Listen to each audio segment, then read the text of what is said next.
Good afternoon, everyone. My name is Shayla Andrews, and I am the 2020 Tulsa Area Human Resources Association Vice President of Membership. I am currently an HR manager for an aerospace company here in Tulsa, and I have also had the honor of chairing this year's Return on Inclusion Speaker Committee.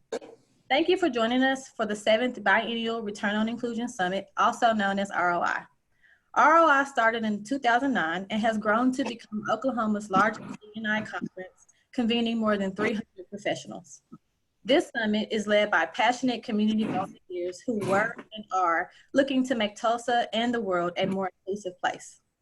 In-kind support for this summit is provided by Tara, and I would also like to thank our sponsors for this event, who without them, it would be hard to continue educating Tulsa and providing a safe space for individuals to develop their cultural competence. Like many others, the tragic deaths of Ahmaud Arbery, Breonna Taylor, George Floyd, and countless other injustices have significantly impacted me. Your Black and Brown friends and colleagues are struggling to process these events while still being expected to show up at work, in meetings, and on Zoom calls as if nothing has happened. This, coupled with dealing with the pressures of COVID-19, is exhausting and nearly impossible. It is critical for organizations to understand that the lines between work life and home life are often blurred, and we are all bringing that baggage to the workplace with us every day. Leaders must be keenly aware of this and work to create psychological safety amongst their teams to ensure their continued success. As HR professionals, we must help the leaders in our organizations learn to lead with empathy and compassion. Today, we will hear from an amazing slate of panelists who will give us tools to take back to our workplaces that will help us continue to support the work of inclusion in our organizations. And now I would like to introduce our moderator for today's event. Ashley Harris Phillipson is the 2020 president for the Tulsa Area Human Resources Association. And when she is now working with the unparalleled Tara volunteers and resident rock star Julie Odom, she co-creates new systems and rewires relationships through her work in the mayor's office. She loves 90s teen movies, fiction, and the Marvel Cinematic Universe. I will now hand it over to Ashley, who will kick us off and introduce our speakers. Thank you. Good afternoon, and thank you so much, Shayla, for the warm welcome. I want to thank everyone for attending today and taking this time to learn more about how we can be more inclusive and responsive in our organizations. Just a quick note, if you notice in my screen, there's my name and my gender pronouns. And just as an example, it is a small gesture, but it is a way to elevate awareness and to see our trans friends and coworkers by also putting your gender pronouns in your name label. So at this time, if you have not and you would like to, feel free to do so. And then just keep that in mind as we continue to engage both on virtual calls in our organizations and even in your email signatures as a small step to a larger raising awareness gesture. We're going to go ahead and get kicked off with our first panelist, Ms. Latresa Hill Chandler, who is the first Diversity and Inclusion Officer for Arvest Bank. In this role, she serves as the primary subject matter expert and architect of Arvest's diversity and inclusion and cross-cultural relations plans and programs.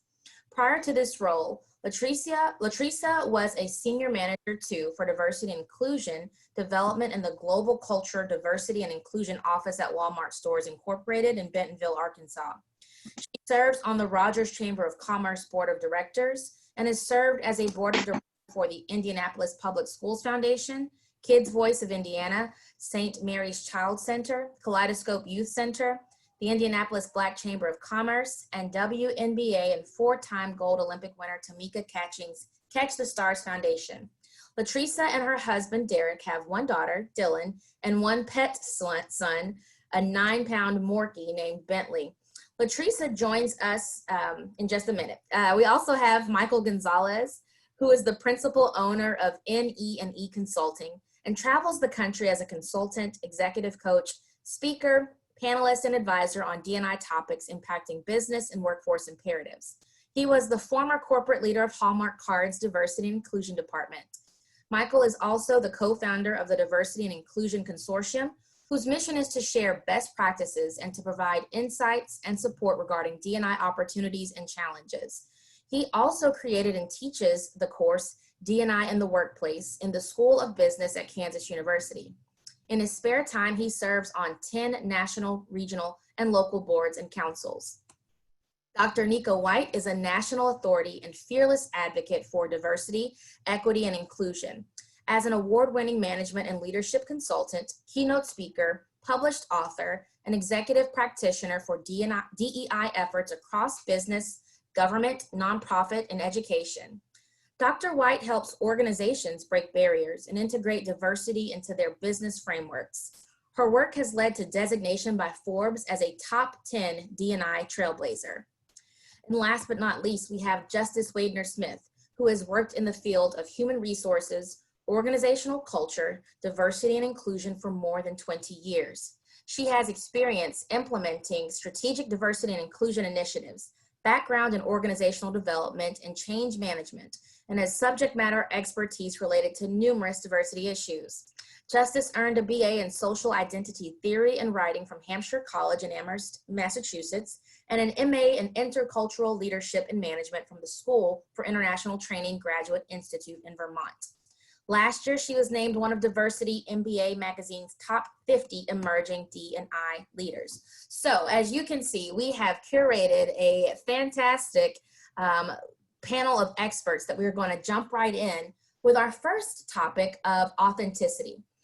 It is important to demonstrate the importance of being an inclusive leader by displaying authenticity and transparency during human tragedies, difficult moments, that also promotes an awareness for diversity and inclusion. So Latricia, what does it mean for you to have a commitment to diversity? Thank you, Ashley, and hello to everybody. I am alongside some great panel of experts, and I'm looking to learn myself today.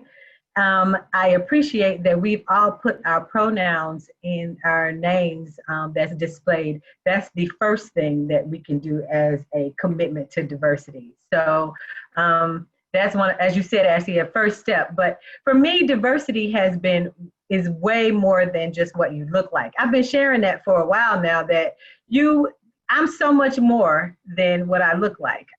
Through intersectionality, it's so much more than me. You can see it in my bio and about my 9-pound son, Bentley. I didn't expect that to be in there, but I'm a dog mom. And so when we talk about commitments to diversity, we talk about how do we establish common ground? And usually that sparks conversation. People go, oh, a Morkie. Is that a Maltese? Is that So it immediately breaks down the barriers of what I look like. So being committed to diversity means more than going kind of beyond what you look like, and you can express through experiences. For organizations, it's actually more than that as well. It's more than recruiting, hiring, promoting. Diversity is really just the fact, where inclusion is really the act. So being diverse is all of us. I mean, we all, look at this panel, we all offer something different than the other. So my commitment to diversity is around making sure that we don't focus so much on diversity, we focus on what the common ground or similarities are amongst all of us. And it looks like we all, on this call, we all have something in common, is we are here to share some of our knowledge and experiences with other people. So even though we don't look the same. So I appreciate you naming diversity for you means digging deeper than what meets the eye, taking in, of course, what makes us unique and valuable, but also it requires building relationship and being in community. Absolutely. Yep. So to go to the next question, how have you or how are you currently advocating for diversity awareness and education around social injustices? Right now it's a really difficult time for many of us to do some advocating, specifically from and my topic was authenticity. So you're gonna get a little bit of personal of me mixed with a little bit of professional of me. So just keep in mind that it's the same person, it's just a little different. So from a personal standpoint, how I've been advocating is I am a Black woman, mom, wife, sister, aunt, cousin, friend, I hope not too many enemies, but I am that first. And so in order to advocate, I have to be my authentic self and have people understand, just as Shayla mentioned when we opened, this is a deep time for us in our community. I mean, from the personal standpoint. So I have to make sure that I am actually kind of walking the walk as I enter into the workplace. Now, does that mean I have to check that at the door? Absolutely not. I think that we have to take our emotions into work with us and just manage them a little differently. I was on a call the other day. I shared this with the other panel members. When this first kicked off, when Ahmaud Arbery's death was first publicized and everybody kind of saw it, I was in a meeting, Ashley, and on Zoom, of course. And the question was simply asked, Latrice, how are you? I don't think it was asked for how are you because of the situations. I think it was asking, how are you today? You know how we so tend to ask people, hey, how you doing? And that's how it was meant. But I tell you, how are you led me to a place that I just broke down in tears because I was not okay. It was not okay for me to say, I'm good. And then that sparked some conversation and allowed me to figure out and to discuss and, have that uncomfortable conversation. So personally, I think being open and honest with how I feel about what's going on and sharing that kind of give me an advocate and awareness building that people really know that in addition to me being the DIO for Our Best, me, Latrice, personally, were hurting behind the situations. And then the things that I'm doing, I'm sorry, go ahead. I was saying, and taking that to the folks on the call, how do they create that space for their staff members in their organization? I think, everything that's happened has been unfortunate. I mean, the things that have happened are unheard of, ridiculous in a space. However, I think that there has finally come a place, Ashley, where we can discuss openly and honestly about some of the issues that we've hidden for so long. And I think to give an example, before when we started to talk about diversity and inclusion, it wasn't so much that we would talk about race as being a part of diversity and inclusion. We would talk about gender differences, or we would talk about sexual orientation differences, or people experiences and thoughts, and all that's diversity, don't get me wrong. Very rarely did we say diversity really was about race because it's so uncomfortable to talk about. So I think now this has given us an opportunity for us to talk about race, systemic racism, social unrest through injustices. I think this is now giving us an opportunity because it's not going anywhere. It's out there now. We can't hide from it. We can't go and say, okay, it's not happening. It allows us to at least have the conversations, bring it up. We kind of get a pass now to talk about it because we all see it.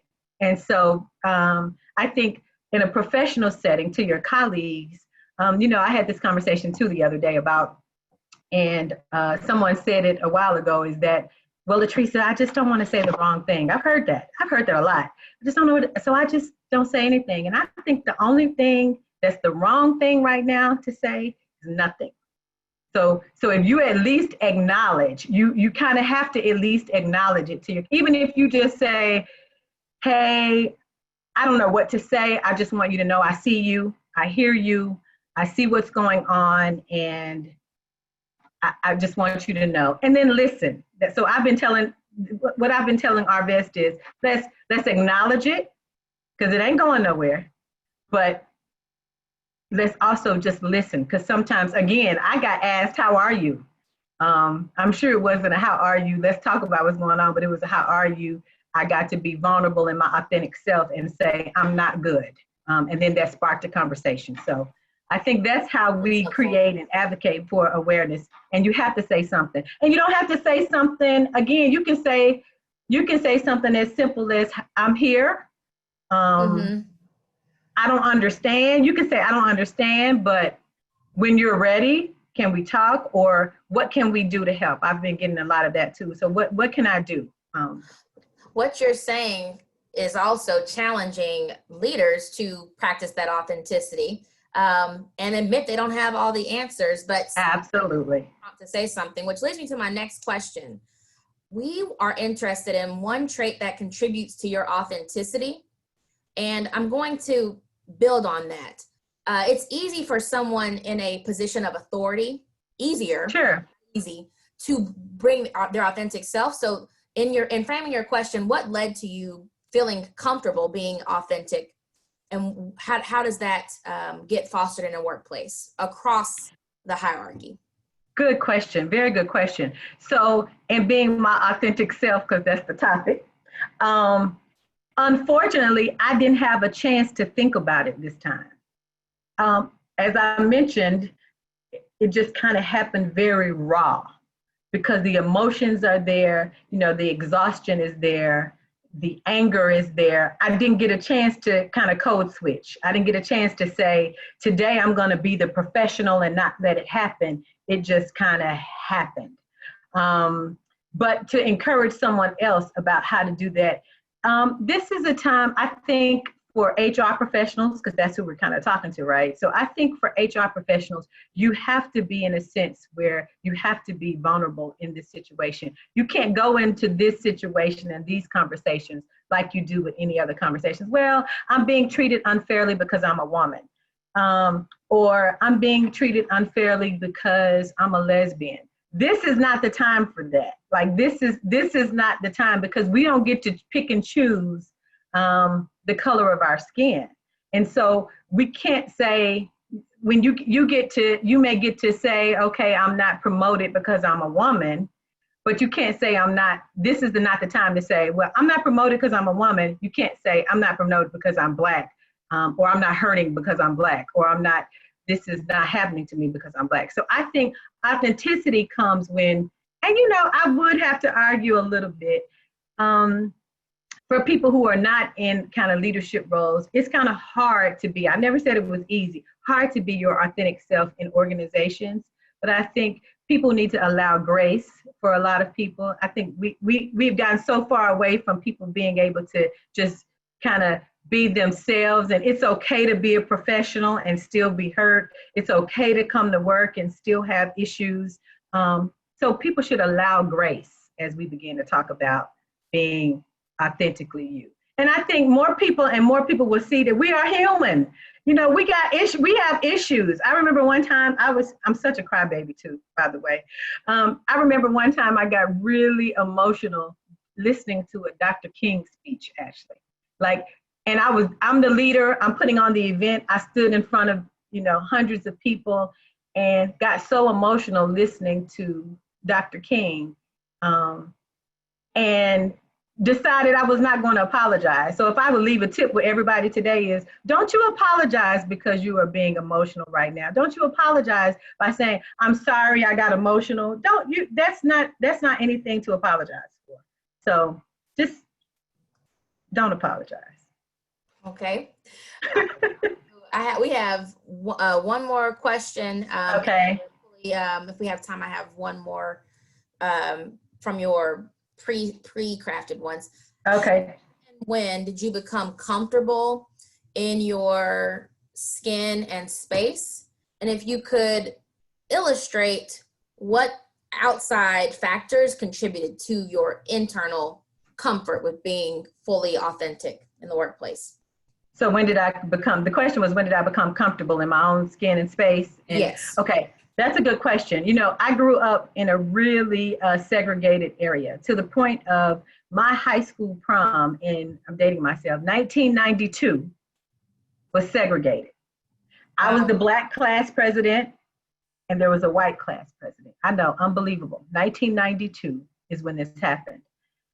I didn't understand at that point. It was just kind of numb, just like a lot of other things that's happened for the Black community. Some things that happen to us is just kind of numb. It's just kind of autopilot. We know to put our hands up. We know, that kind of thing. It's just, I knew that I went to a segregated school and I was the Black class president. I think when I learned about myself and more about my culture, I got my undergrad degree from an HBCU, a historically Black college and university in Memphis, Tennessee. And then I started to see everybody that looked like me, but we all were achieving the same thing. We all wanted success. We all was trying to pass the class. We all wanted to get a good job.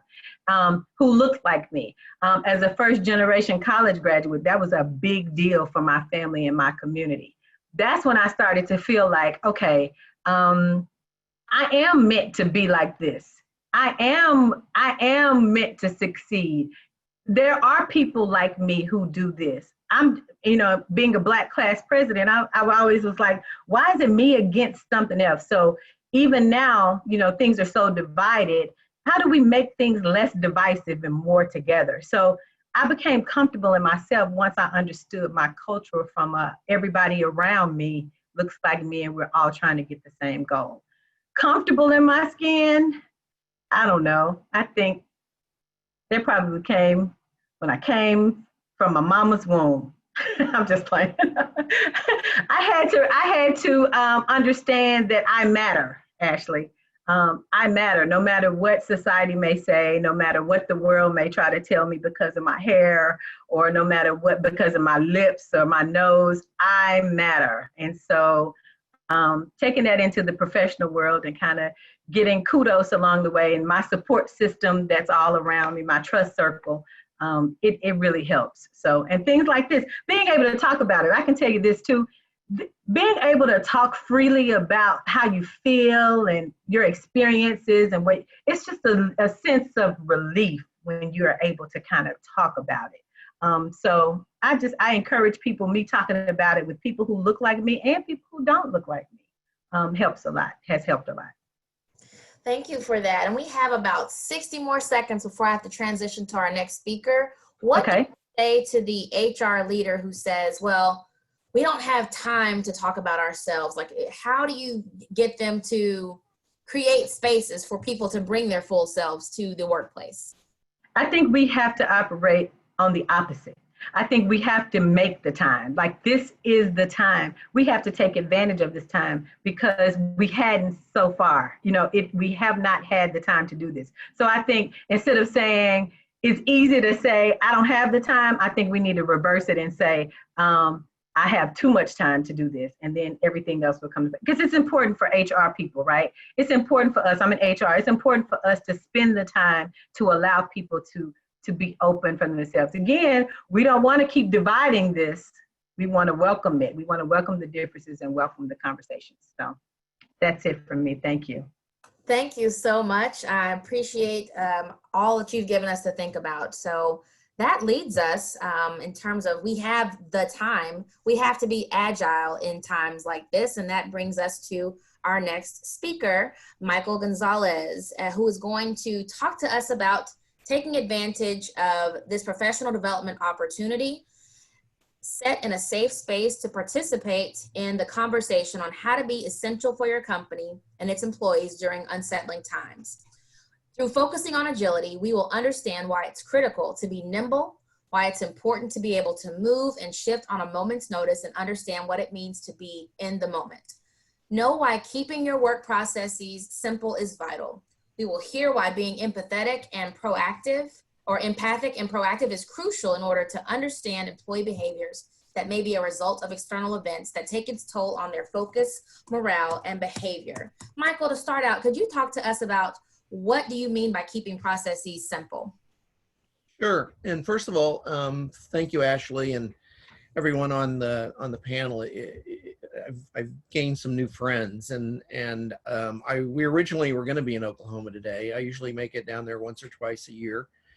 There's a good bunch of people down there, and every time I see Justice, you don't have to say a word. It just kind of lightens up your day. And as a D&I advocate, you look for that. You look for those things. But we're speaking to HR professionals, right? And my career, probably for 3/4 of my career, if not longer, has been as an HR professional. The last few chapters have been, as was mentioned, leading diversity and inclusion, and now consulting and teaching on diversity and inclusion and equity. But when I first moved into the D&I space, it was really interesting because it was the first time I was in charge of a department as opposed to being a member in a department, either as an individual contributor or as a manager or someone that manages people and processes. And the thing that I got to know being in the front line for the first time was this inherent value that's put on anything around the complexity. You would actually hear people talk about it in an abstract way. The more complex we can make this, the more the leadership team is going to seem that there's value to it. And if you build this huge ship in the fluid environment that we're in today, it is hard to course correct.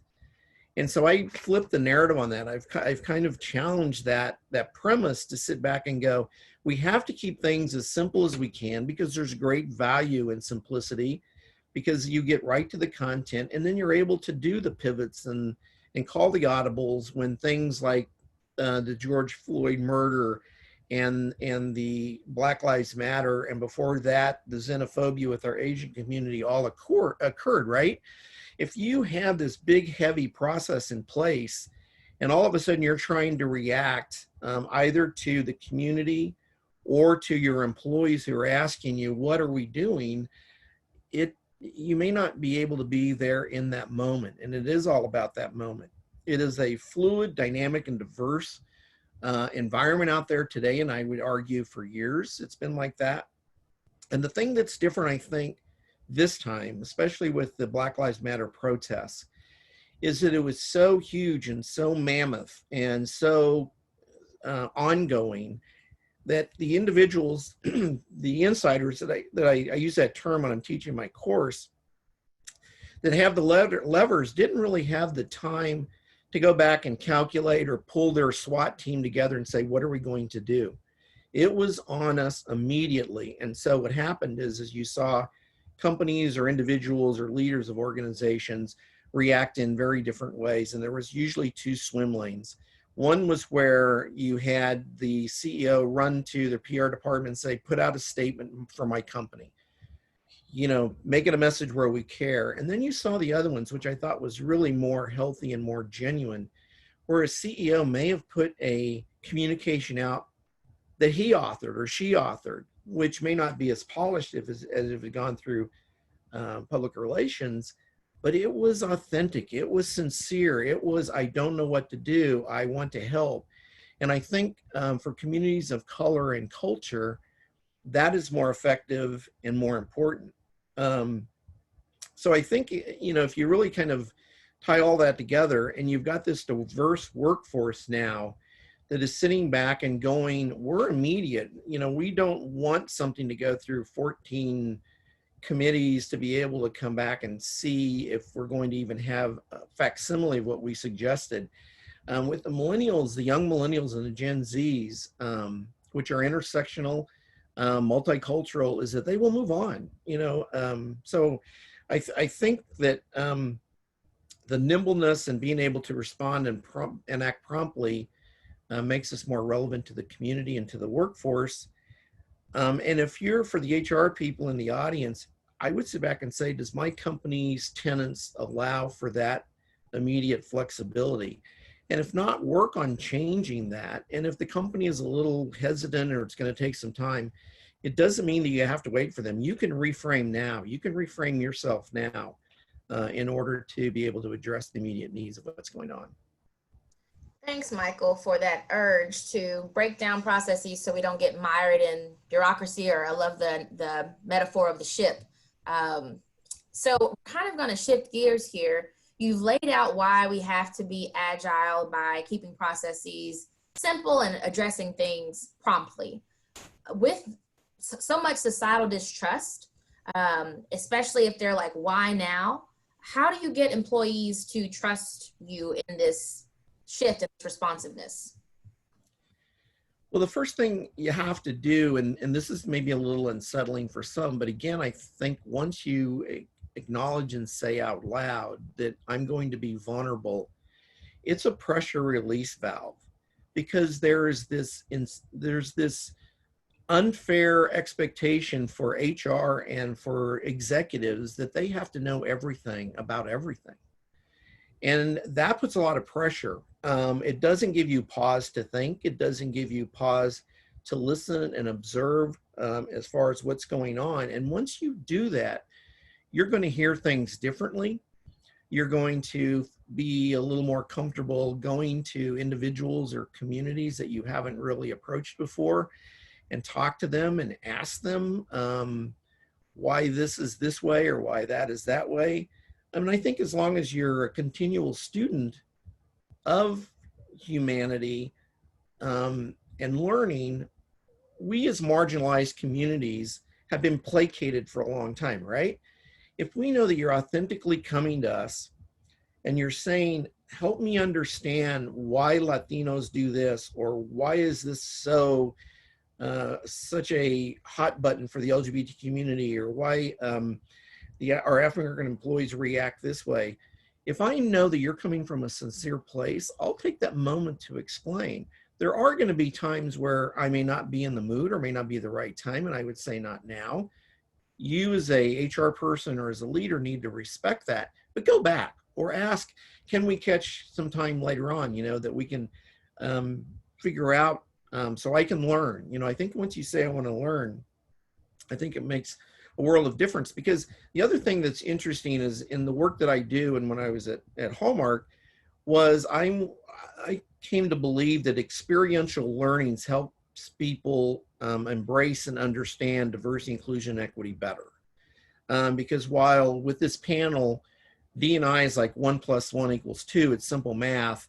For some of our people, including HR or our executives, it's like advanced trigonometry, right?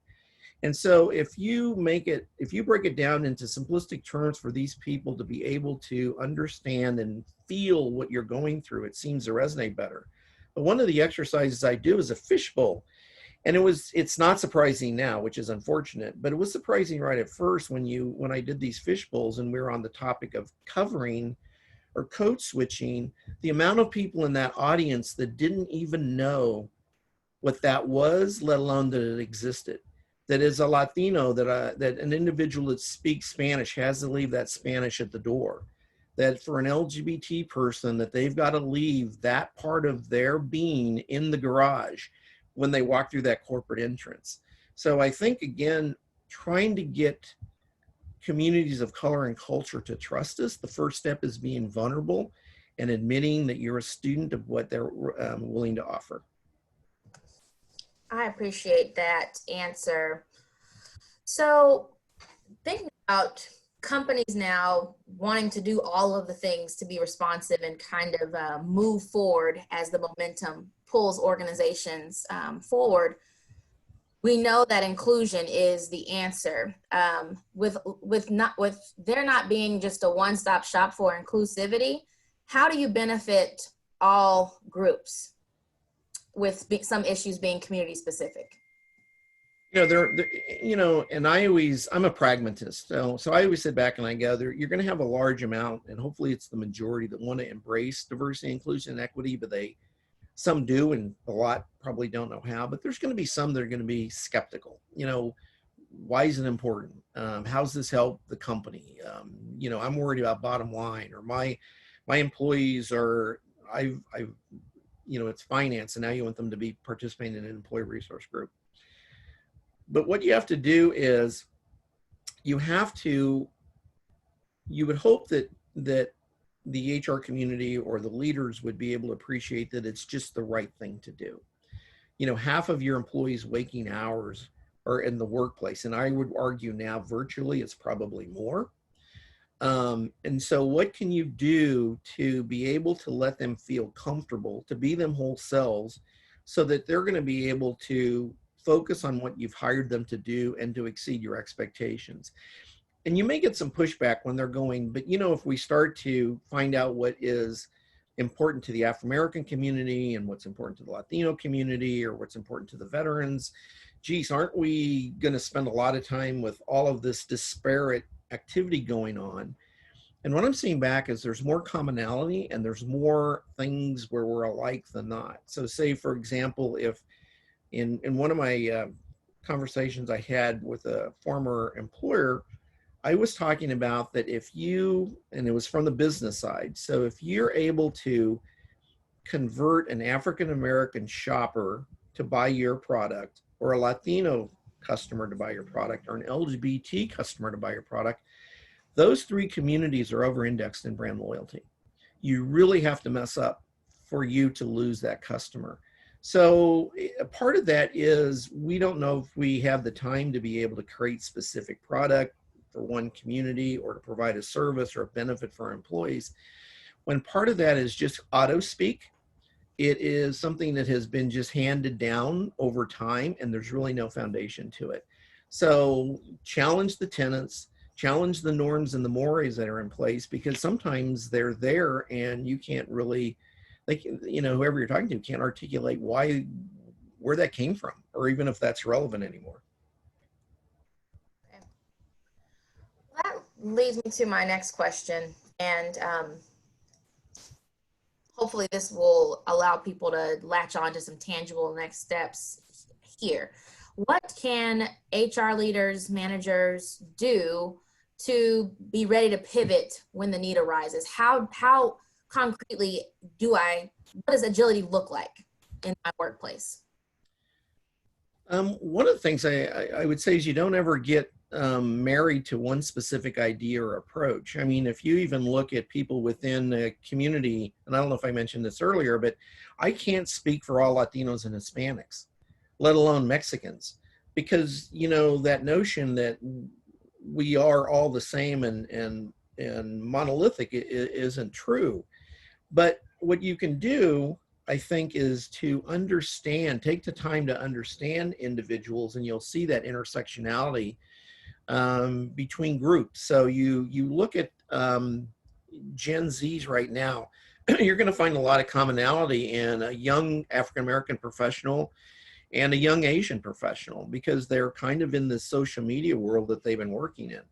Again, I always am probably overusing this phrase, but I actually get juiced on being a student of humanity. I mean, I think that's the thing that helps me, I hope, stay relevant to what's going on. And I would argue that if you're an HR professional or you're somebody that manages people, you have to get comfortable in moving out of status quo. If you look at the proposition that it takes to not only recruit top talent, especially if you're going after diverse top talent, in order to retain them, you've got to have a proposition for them that makes it worthwhile for them to stay. Because once you've established or developed or found top talent, especially top talent of color and gender, is that there's going to be people circling above your corporation going, hey, let me tell you what this corporation has to offer. You should come and talk with us so you can talk with them. Supervisors and management need to be sensitive to that. You know, it's not a place, again, where you go and put in your hours and then go home. It is more holistic than that. And so you need to make that experience rewarding and rich for them. You do that by sitting there and talking to them and finding out what's important. So that kind of bleeds into, you've talked about how to be reactive, and you mentioned the magic hot word in terms of talent, recruitment and retention of diverse workforce is imperative. So how specifically can folks be proactive, especially if they don't know where to start? The first thing is self-actualization, I think, getting to know yourself and who you are and where you're coming from. The proactive piece is, you know, let's use the situation now. There's some companies and corporations right now that are on the reactive mode in what to do around the Black Lives Matter protests, right? Because they didn't have anything in place. They hadn't developed a communication line with their African-American employees where they could have relied on them and very easily said, can we assemble a group to come together to help us as your corporation be able to be authentic and genuine in supporting what's going on right now in the different communities across the country. There are some companies across the globe that are doing that, but most of it, and again, it's where you as HR professionals have to work really hard in saying, if we're proactive and we develop these channels where employees feel valued, that they have a voice, whether it's on product, whether it's on how to recruit and retain diverse talent, whether it's how to relate to the community. When situations like this come up, yeah, it's going to be an issue and there's going to be some whitewater, but you've got things in place where you can actually call on those things that you've put in place to be able to help address. And let me give you an example. So when COVID hit, there was actually a friend of mine who really felt good about their position with the company in regards to her D&I role, that she didn't report into the CEO, but she reported into someone who reported into the CEO, but she staffed with the CEO. She was in the CEO executive meetings. And when the COVID hit, and it hit fast, he put together a SWAT team.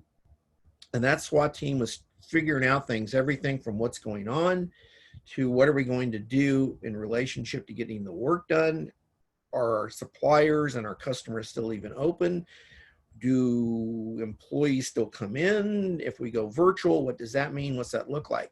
So they were meeting for a couple weeks, 2 or 3 weeks. And then this individual happened to have some time with the HR, the CPO, and she alluded to she said, yeah, we've been having these meetings for 2 weeks. And my friend was going, well, why aren't I in those meetings?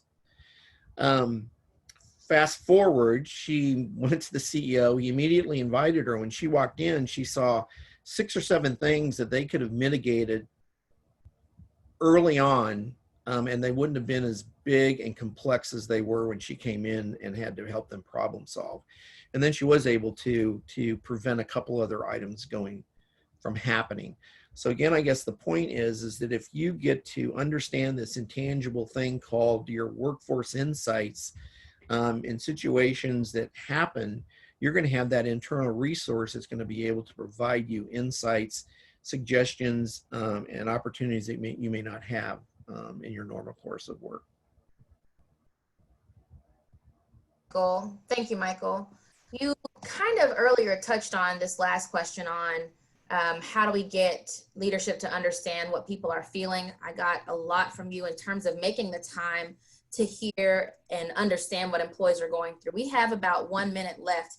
Is there anything else you'd like to share that you didn't get to just now? Yeah, I mean, I think one of the things sometimes is how do we get our leaders to appreciate, as an HR person, how do we get our leaders to appreciate the importance of this dynamic, fluid world that we're in, and how diversity, inclusion, or HR is critical.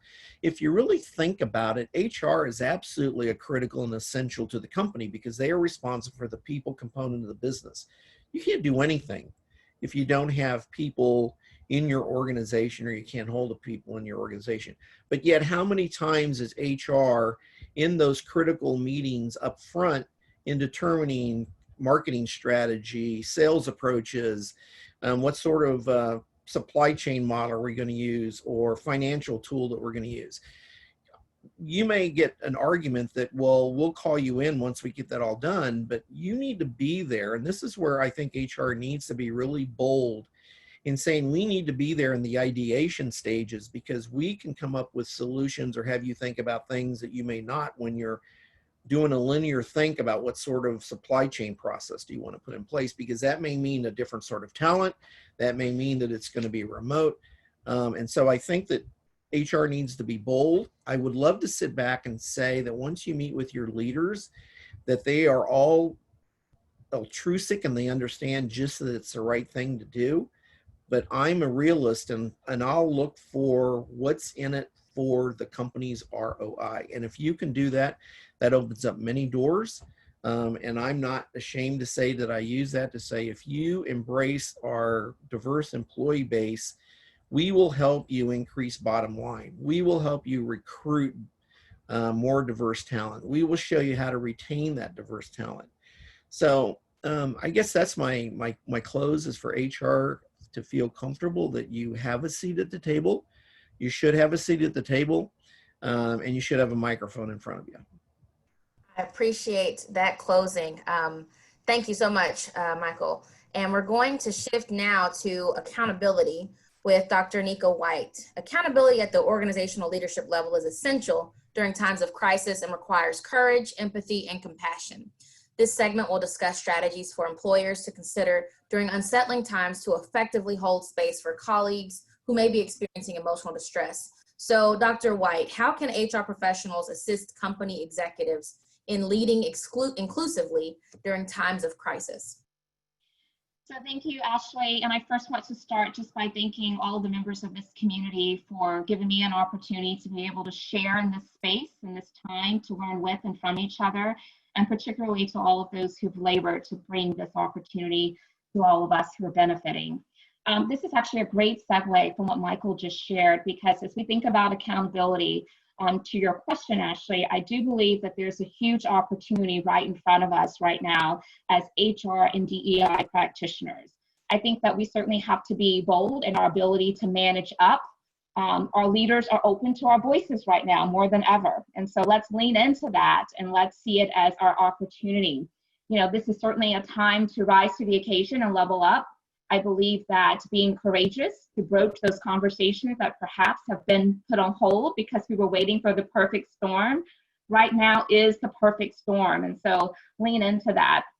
One thing that I'll say, HR professionals or DEI practitioners, and I'm keenly aware that a lot of the DEI functions within organizations will rest with the HR professionals, is that right now we are also still impacted greatly by the looming effects of COVID. And what is happening is that HR professionals are being pulled in many different directions, and that potentially could create some level of diminished attention towards diversity, equity, and inclusion. And so when I say manage up, I literally mean that this is an opportunity for those HR directors to really make their leaders to feel emboldened to now take on some of this responsibility. And it may take them having to say that to their leaders before they're able to do it on their own. But we have to continue to drive DEI despite the increased responsibilities that are falling into our plates right now. And I recognize we're balancing a lot, but the work of DEI cannot suffer. We have to continue to amplify it and make sure that our leaders are being held accountable for the role that they play in that. So I want to shift a little bit because this topic is accountability. So I want to shift from talking to the HR professionals, the DEI practitioners, and I want to talk now to the leaders. I believe that leaders right now, they owe it to their whole entire staff, but definitely the ones who are doing this work every day and charged with that responsibility to take some of that pressure off of them. The leaders are the ones who need to be the consistent voice behind the significance right now of diversity, equity, and inclusion.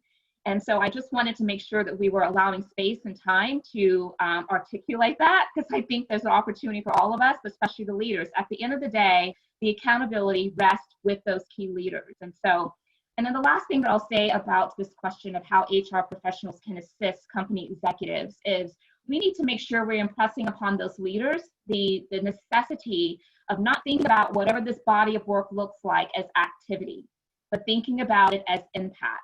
Activity has a start and an end date. And so in that regard, we need to make sure we're thinking about impact, which leads us to then change systems, policies, procedures, culture. That's what's going to lead to sustainability. And I think that the HR professionals right now are certainly poised to carry forth that message. I appreciate that challenge across the org, but especially at the leadership level. Thinking about that, what are effective ways to build community during times of crisis? Yeah, so I love this question. And history has shown us time and time again that a lot of good and opportunity can come from a crisis. And so I've heard many people echo, the notion of let's not waste this crisis.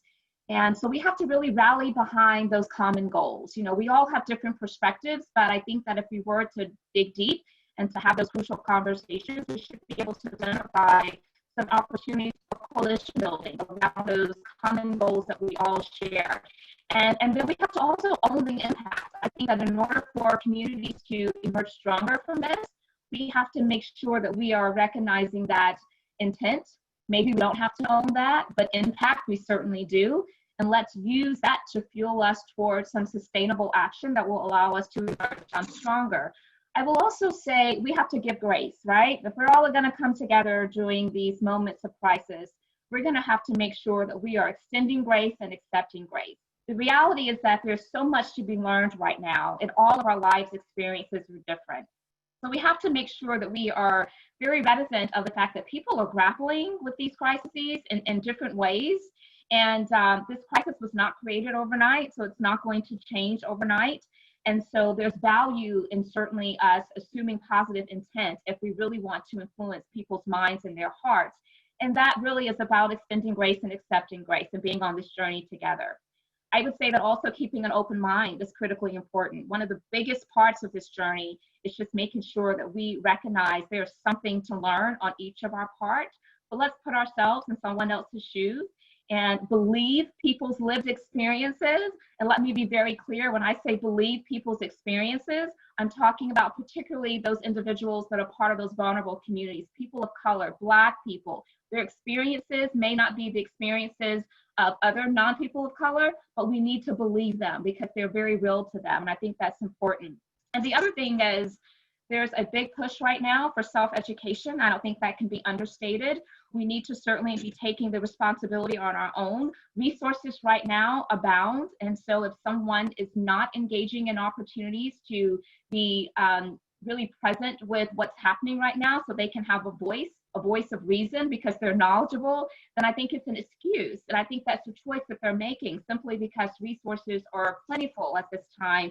And we need more people that are educated about the systemic issues so that we aren't talking about this in a surface way, but we're getting down to the crux of the matter. We're pulling back all those layers and we're addressing really the core of the issues so that we don't find ourselves in a similar predicament in the future. So those are some of the things that I think is going to help foster a greater sense of community as we go through these tough times and difficult times together.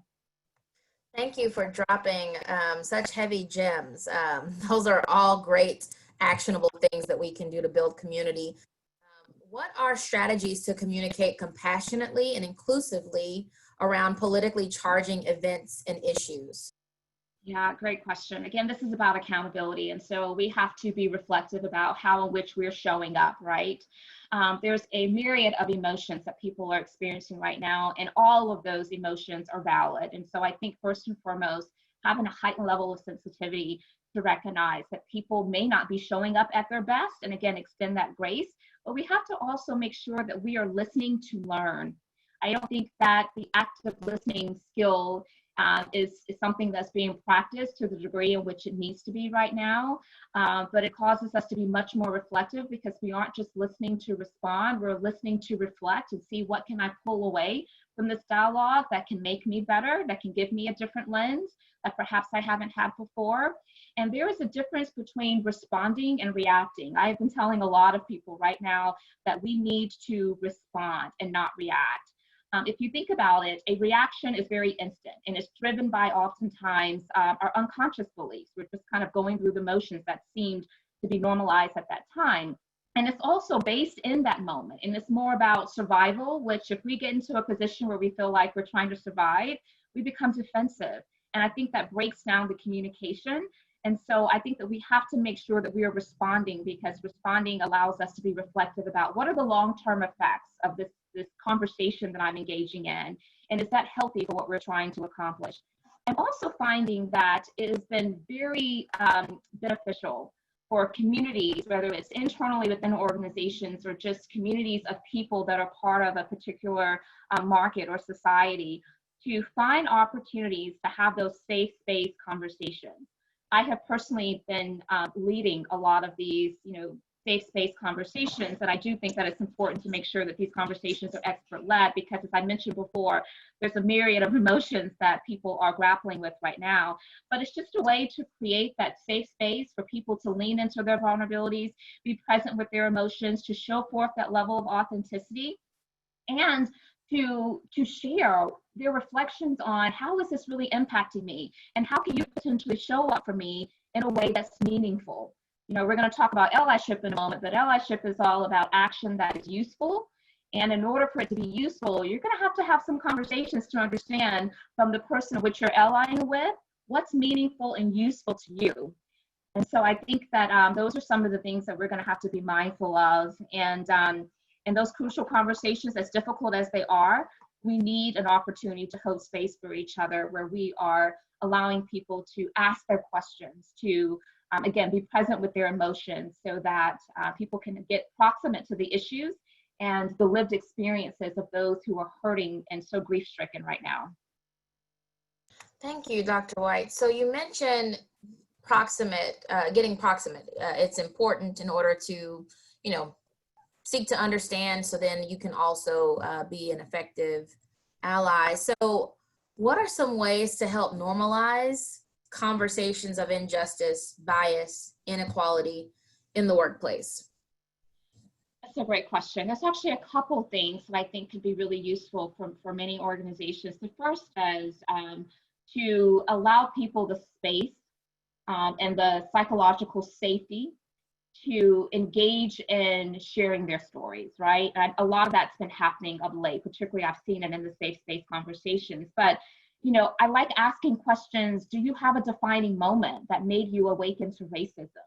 And then hearing someone tell their story, that really has no choice but to cause people to dig deep and think about the level of empathy and compassion they want to have. And it also allows us to be painfully sitting with a level of discomfort that I think is really healthy for each of us right now. Sometimes we try to move too fast to escape the discomfort, but I think sitting with that and allowing it to permeate is what's going to help us keep this top of mind, so that once the headlines shift to something different, it still is top of mind for each of us. I've also been working with a lot of organizations and helping to provide tools like an employee guide or a leader guide for how to deal with racial injustice. What are some of those things that you may not be aware of that are insensitive to say right now? How do you check in? What's an appropriate way to do that? What are some resources so you can help self-educate? So I think that those are some of the ways to help normalize the conversations.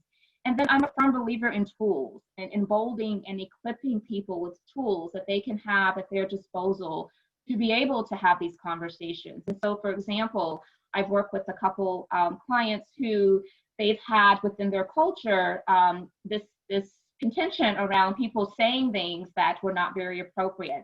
And it was really starting to create a lot of tension and division within the environment. And so, you know, through some training and exercises, we also developed these tools. And they were printed cards that each person was able to have in their desk drawer or keep on their person. And for one particular client, the card said reset. And every time, maybe they may have found themselves engaged in a conversation where something that was said that was off color or required further attention, you will just pull out that card. And it normalized this as part of a process within the organization to be able to have those tough conversations. I've had another card that was entitled, Tell Me More. And it was just simply a way of saying, I don't want to be on the defensive, but I certainly want to engage deeper in this conversation. And that's a really good tool.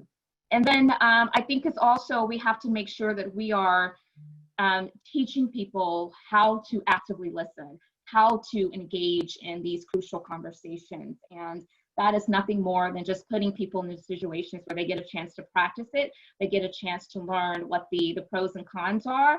And I think that a lot of HR professionals are finding it fit to partner with L&D professionals to really bridge that gap around how do we now take the needs of our employee base and help to align it with some of the skill sets that facilitators have to help bridge that gap within the workplace. I appreciate those, again, tangible ways that we can normalize these conversations in the workplace. You're talking about accountability here. And so many times we see an organization, they'll have a great learning experience. And then we look up a year from now and we're like, wow, you know, what did we do about disrupting bias in the workplace, for example? What does accountability look like for organizations, and how might we ensure that? Yeah, it definitely has to be reinforced. And the best way to reinforce it is we're going to have to be bold about encouraging our leadership to get to a place where they can agree to having certain values that are important to the organization to be connected to performance evaluations and review process and even compensation packets. That's how you move the needle. Otherwise, it's so easy for people to be passive about this work of diversity, equity, and inclusion because they see it as the responsibility of the person who carries the title HR professional or the DEI officer, manager, director. And the reality is that being inclusion minded is a leadership function. It is a leadership capacity, and not leadership from a standpoint of position or title, but by simply influence. And we can lead at any place within the organization if we look at it from a lens of influence. And so I think that if we all make ourselves accountable I believe this work really begins at the personal level. You know, organizations are ran by people. People are the ones within the organizations who are developing systems, policies, procedures, or helping to shape culture. And so we need to make sure that people at the personal level, first and foremost, understand the constructs of diversity, equity, and inclusion, anti-racism, and not just in theory, but in practice. And then once they understand that, they're going to be able to transfer that mindset and those practices into the work and the efforts that they put forth with any organization that they're affiliated with. Thank you. You have about another minute or so. Do you want to close us out with any challenge or something to think about when it comes to accountability? Yeah, well, so I think that one of the things that I have been really, it's been really resonating with me is that because this is such a tumultuous time for so many people, I think it's easy for us to feel defeated because we're thinking about, we're trying to undo 400 years of systemic racism, and it can feel like there's no point of return. We're not going to be able to overcome this. So I think it's critically important for us as leaders to make sure that we are instilling hope. Without hope, we're not going to be able to want to continue to be in this fight. And when I say this fight, I'm talking about just dismantling systemic racism. And there's multiple ways to get into this fight. Not everyone is out there protesting, and that's fine. Perhaps you're mentoring, perhaps you're coaching, perhaps you are being a voice when you see that someone's voice is not being heard. And so I think it's important for us to instill hope while we still are recognizing the complexities of what we're dealing with. Thank you so much for that. Yeah. That's a great way to encourage us to endure. We'll not be defeated in or in a training. So thank you so much, Dr. White, and we'll see you for Q&A. We're going to transition now to our last topic of allyship, where participants will learn ways to show their support and allyship for historically underrepresented people in the workplace, especially during times of difficult current events. So, Justice, what is an ally? Well, thank you so much. I appreciate being here, and I've learned so many wonderful, tangible takeaways already. So an ally is a person who uses their privilege to advocate in support of and in partnership with someone else who doesn't hold the same privileges. So as Dr. White alluded to, it's about action, and action that is meaningful to the people in which you're working to support and create equity. Allies are, it's not a status that is self-appointed, but it's something that's granted to you by the folks that you're supporting. And I think the most important thing about allyship is that it's an ongoing, lifelong process that involves a lot of work. It's a verb. It is something that is going to take, for me, the rest of my life. However, back to kind of the idea that Dr. White left us with around hope, it also is one of the most meaningful, life-changing journeys that I've ever undertaken in my entire life. And so for all of us who are allies of any non-dominant or historically underrepresented identity, I ask us to come to the conversation with an open heart and an open mind and a passion for justice. Thank you for that. And I love the points that you raised in terms of we don't self-appoint ourselves as allies. Your actions will say to others. Okay, so what are some initial steps a person seeking to be an ally can take? So the very first steps I would say is really thinking about building a strong foundation. And the undercurrent of that foundation is learning. I'm going to kind of spend the rest of our time here talking about how I seek to be in allyship with people of color against dismantling racism, and as a white person. And so when I think about what I needed to learn and what I still need to learn in order to be effective in this role, is that I needed to really learn about my own racial identity development as a white person who grew up in the United States. So that's my reality. So I needed to explore, where are my people from? Which the answer is Ireland for the most part. What were their experiences? And in doing some family research, I've learned that some of the experiences that they had were very difficult as Irish immigrants, and that they were given a choice. And the choice they were given was to become white and leave all of their Irish heritage behind and assume all of the benefits and privileges of whiteness, or to maintain their connection to their history and lose a lot of the privilege that they were being asked. And this is as a people, not just my family. And so the outcome of that is that I grew up, my family assimilated, and we assimilated really, really well, to the point that I don't have much of a connection at all with my family history, the legacies of where I came. And I think that that kind of learning our own history is really important. It's also important to identify what messages we've received growing up. So what messages did I receive about whiteness, about people of color, about race?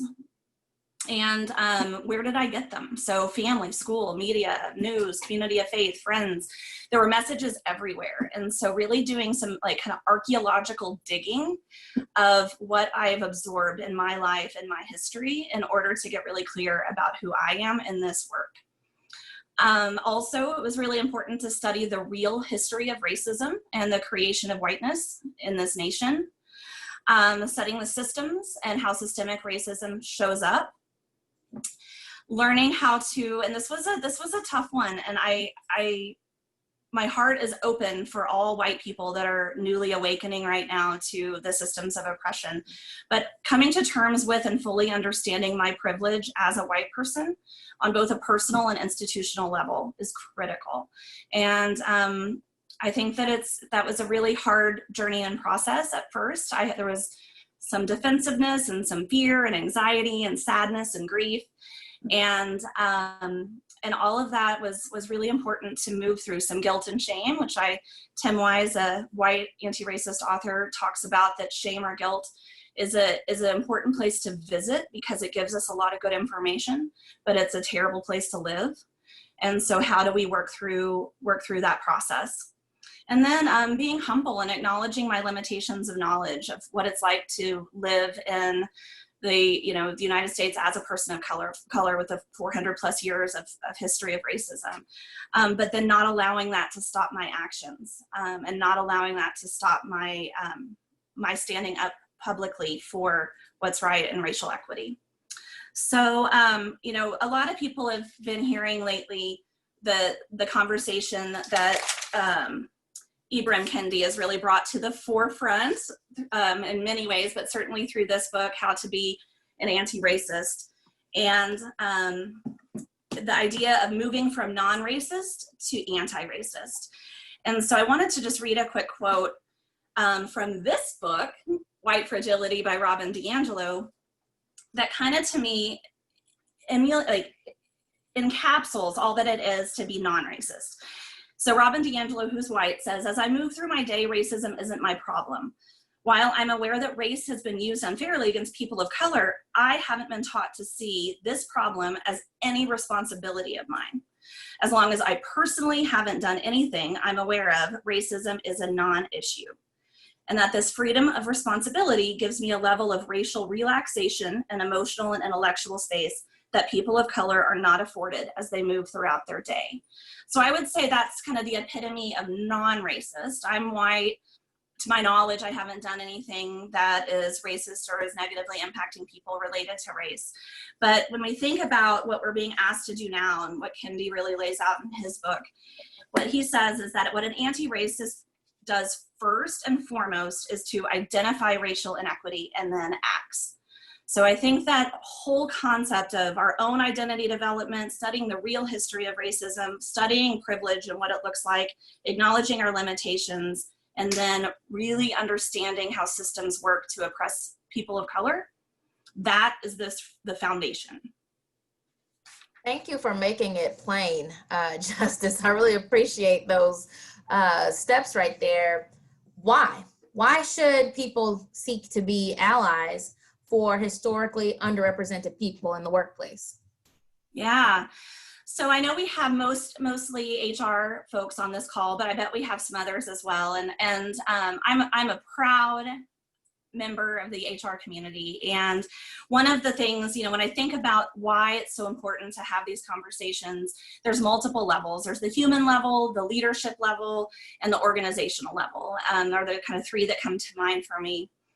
One thing that I've heard multiple times in the last month as my company has been seeking to engage in very meaningful and real conversations about race in the United States is some people asking, like, why don't we just leave home at home? Like, let's not discuss the personal at work. And I just want to respond to that in case, others are hearing it.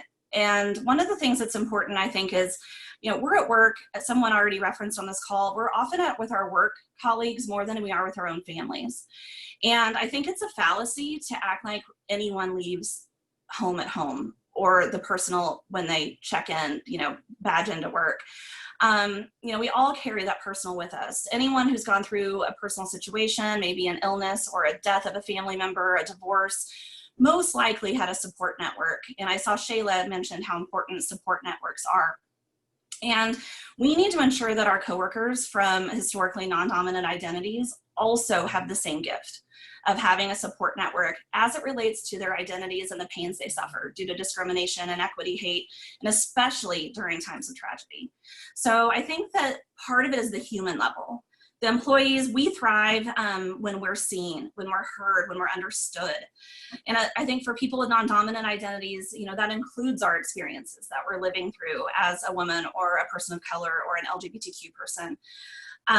In addition, this understanding really leads us, in my experience, to increased productivity, increased engagement, and ultimately more value. When I get into the leadership side, and this isn't just for people leaders, this is any of us. All of us have the ability to be leaders in our areas of influence. And so there's a really good kind of what's in it for me for any of us to learn the tools of allyship, because it helps us flex numerous leadership skills and really grow into multiple ways that we're going to kind of skills that we'll bring with us wherever we go. One of them is it increases our EQ, our emotional quotient. And there's a lot of research that says that it's one of the most valuable commodities within an organization as individuals' EQ. That 90% of high performers have EQ, and that UC Berkeley did a research initiative that showed that it's 400% more powerful than IQ in predicting success. Being an ally and actively leading an allyship increases our EQ in multiple ways. It helps us build our capacity for empathy. It helps us be able to increase our awareness both of self and others and how we can live different experiences yet still be in community and space with one another. It allows for us to have really difficult conversations. It allows for us to develop our conflict skills and to become comfortable being uncomfortable. It also gives us a chance to lead with courage. I love how Michael led with kind of the lifelong learning and having a growth mindset, practicing humility and non-defensiveness. It deepens trust. And then all of that boils into the organizational level, that it creates cultures of respect, understanding, and inclusion that attracts and retains the best talent from all backgrounds. It's grounded in doing the right thing and creating an environment where everybody can thrive. And it allows for organizations, it's been proven time and again, that diverse and inclusive organizations dramatically outperform their peers that are less inclusive and diverse. And so there's a win-win-win for every single person to lean into this work. Thank you so much. So what are some ways we can personally show our active support, especially during times such as these, where it's current events? Yeah, I would recommend multiple steps. So one is to reach out to the employees whose identities put them in the most impacted groups when you're close with them, those with whom you have an authentic and real relationship. So I think that's really key, and invite them into conversation, but allow for those employees, those coworkers, to have an out if they're not up for it. The exhaustion that comes from the having to have these conversations over and over again is real. And so I want to make sure that nobody feels forced into a conversation. However, you can show your unequivocal support, commit to doing your own work, ask them how you can support them, and really help them take care of themselves. So there's a really cool Glow Graphics Facebook meme that's been going around, and it kind of has some examples of what you could say. And I'm just going to read a little bit saying, you know, that I stand with Black lives because they matter. I'm committed to doing the work both personally and in my community to make this world safe for you and for your families. I see you, I hear you, I support you. There's no obligation to respond, and I want to make sure you're taking care of yourself, but I also want you to never doubt where I stand on this issue. So something like that, I think, could be really powerful. Learn about the events, read, watch the videos, look at the photos. Don't ask people of color to teach you. As Dr. White referenced, there's a ton of resources right now, and we need to be able to utilize them to learn ourselves. Another big piece is not to center ourselves, to not put ourselves in the center of the conversation. It can be really painful for those of us to wake up to these traumas. But you have to remember, these traumas aren't new to our colleagues of color. And so it's really critical for us to process, but to process with others who hold the dominant identities that we hold, not those who are living through the trauma and oppression as an impacted identity. Listen, listen, and listen more. Build those relationships. And then once we've listened, we can't only listen and not speak. We need to also use our voice and our platforms. We need to be able to communicate with compassion and openness and love to especially those from within the dominant identity. So for me, other white people, I've spent many, many, many hours over the last few weeks in conversation with white people to help us together be able to learn from each other, grow, identify next steps, and figure out what to do. If you're a leader, talk about it in your team meetings. Bring it up at lunch with coworkers. Do that if your team is only white. Like, I think a lot of people feel like that the only reason or time to bring it up is if there's a person of color on your team or at your lunch space. That is absolutely some of the most impactful, like growing and important conversations I've had about race are with white people only, where we can be real with each other about how we're going to work through our work in order to be effective. And then identify ways that you can give people space, the people of color who are impacted. And supporting them and, you know, approving time off or making sure that they recognize that you're flexible as much as you can be. I think also learn about your bias. Everyone has it. We all have biases. We got to know what they are if we're going to have any chance at interrupting them. You can take the implicit association test from Harvard. And then I think it's acting. Think about, who are you mentoring and sponsoring? Any of us can mentor and sponsor other people. Who is it? Do they look like you? Are they different? Do you actually know their work? One of our vice presidents at One Oak just yesterday on a call said, you need to know the people's work, not just who they are, in order to be effective at sponsoring them within an organization. And then the biggest thing is to never quit. You know, there are times that this will, you know, the big waves come up when we see something as egregious and terrible as the murders we've been watching in the last, you know, couple months. But there's time that can recede, and we have to allow it to not recede and to ensure that we never quit. I really appreciate you saying that.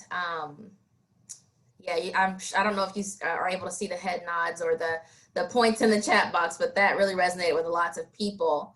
So you talked to us about the personal, how we can show that we are doing more than, you know, posting on social media. We're actually working to do the work. What are some more systemic steps people can take as allies to ensure a diverse and equitable and inclusive workplace? Absolutely.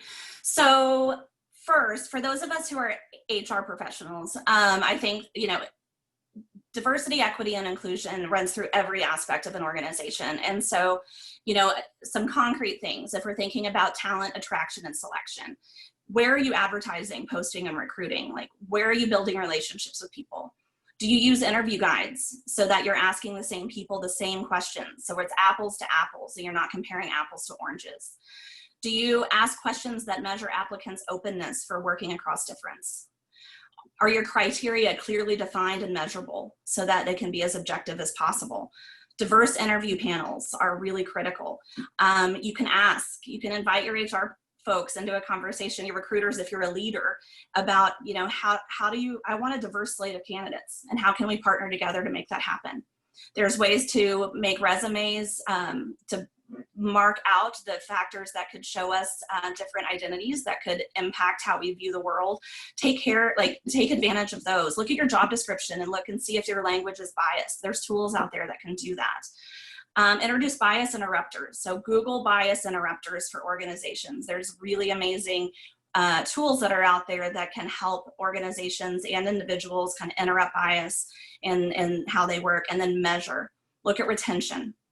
When we think about learning, the development side came up, is teaching the leadership skills that are needed, both to individual contributors and people leaders, about our own unconscious bias, about how to be an ally at work, about how to have courageous conversations. I love the active listening example. How to create psychologically safe teams in order to ensure that people belong.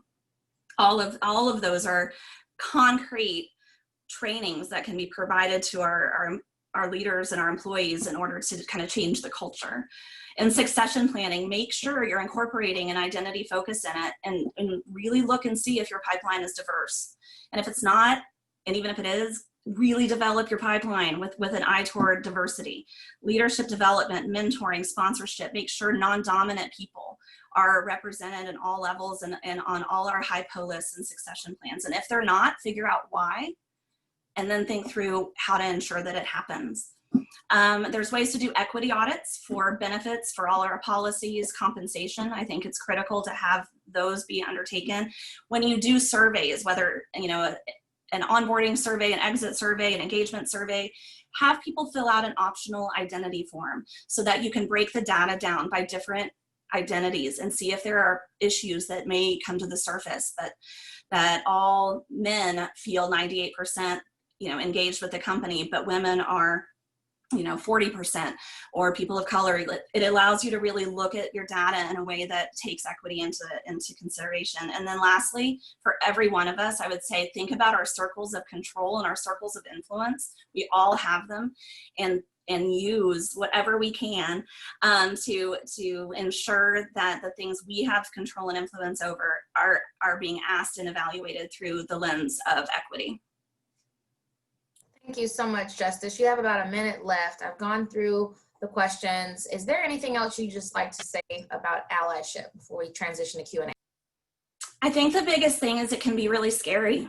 It can be hard. It can be new. I loved at the beginning with the idea that the only thing that's not right to say is to say nothing at all. This is the time. There's always a time, but we're living in a time where we have to use our voices, and we will make mistakes. I make mistakes all the time. Probably made mistakes just now with all of us together. Need to go back and evaluate it and think it through. But the biggest thing is just to take those risks and to engage people with an open heart. Nobody's going to change their mind on these major issues within our society through being attacked. It's going to be through being in authentic and real conversation with people, through being compassionate with each other, through giving that grace, through inviting people in over and over and over again. And I think to end kind of on the hope concept as well, to me, I feel like we have opportunities that I've never seen in my 42 years on this earth, and occurring right now. And I'm so grateful that we all get to be a part of it together. So thank you for having me. Thank you so much, Justice. Thank you. All right, so now we're going to go into some questions. So panelists, feel free to jump in. Our first question is, can you share at some point the over-index of Hispanic, I'm assuming CM stands for customers, African-American customers, and LGBTQ customers on brand loyalty? Once again, can you share the over-index of Hispanic, Latinx, African-American, and LGBTQ on brand loyalty? I think that's the question. Correct me if I'm wrong, Isaac.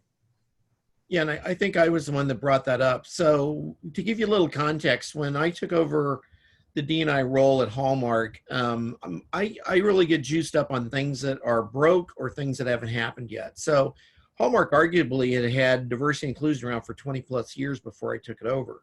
I didn't want to go into maintenance mode. So before I accepted the position, I asked everybody that would listen to me, from the CEO down to an independent contributor, what they thought diversity and inclusion was. And the majority of them were defining it as event planning. We do African American Heritage Month, we do Pride Week, we do Hispanic Heritage Month, etc. And before I took it, I talked to Don, our CEO, and I said, I want to do more. Are you going to give me the latitude to be really provocative in making D&I an integral part of the corporation? And he's a great guy. Had to think about it, but he said, yeah, sure. So one of the things that we did with my employee resource groups is I said, we've got to go to the decision maker. We're going to be pragmatic enough, and we would do this just because it's the right thing to do. But everybody doesn't have D&I in their DNA, so everybody bleeds green. So we're going to lean into the heavy tenet, which was marketplace. And we went for the leaders of the corporation, the 100 or so leaders that kind of determine product, programming, marketing, and advertising strategies, you name it, etc. And we went to them, and each one of the groups talked about their community. So each ERG talked about, the millennial community, how they walk and talk and breathe, the African American, the Black community, the LGBT, etc. And at the end, what we did is we pulled out some highlights from our learnings around that community and the research to back it up. We went in and asked our research company to support our information. And what it was like, again, the common ground was for a Latino, we're going to be pretty conservative. And so we're going to do word of mouth. And then once we find out that that's the right product or that's the right service, it's with some skepticism before we move in and we either buy that service or buy that product or we use that service. With African American consumers who shop on the average of 158 times a year, theirs was around, give me the product that I want, don't give me a facsimile. With the LGBT community, it was, we're going to support a company that supports our community. And so the common ground on all of that was, once you crossed over those thresholds, we trusted you. It boils down to the pure, simple thing is that we trust you. And if we trust you, it's just more than a consumer buying a product. It is a relationship, an ongoing relationship. With the Asian community, you have a lot, and in the Latino community, you may think as a male that you're going to make your own decisions. I use Tide because my abuela, my grandmother, used Tide, and because my mother used Tide. I have no idea if it's any better or worse than the others, but that's the loyalty that comes with it. When I worked for a phone company, if you weren't married, your immediate family got free long distance. That shows you how old I am. But I was never able to convert my parents over, even though we talk a lot, and I had a brother and sister. We were spread out all over the country. I was never able to convert them over to my telecommunications company because the one that they had was the company that gave them credit, the very first company that gave them credit. And they weren't going to turn their back on this company, even though it would have saved them hundreds of dollars every month. That is helpful. Thank you for taking that question. Anybody else want to contribute to that before we go to the next question? Okay, please keep your questions coming in the Q&A part of Zoom. What advice or guidance can HR give an employee who feels that their direct supervisor is racist, hasn't responded to the team regarding racial injustice, and or may say all lives matter? Again, what advice can you all give an employee who feels their direct supervisor perpetuates racism or hasn't responded to the team regarding injustice and or says all lives matter?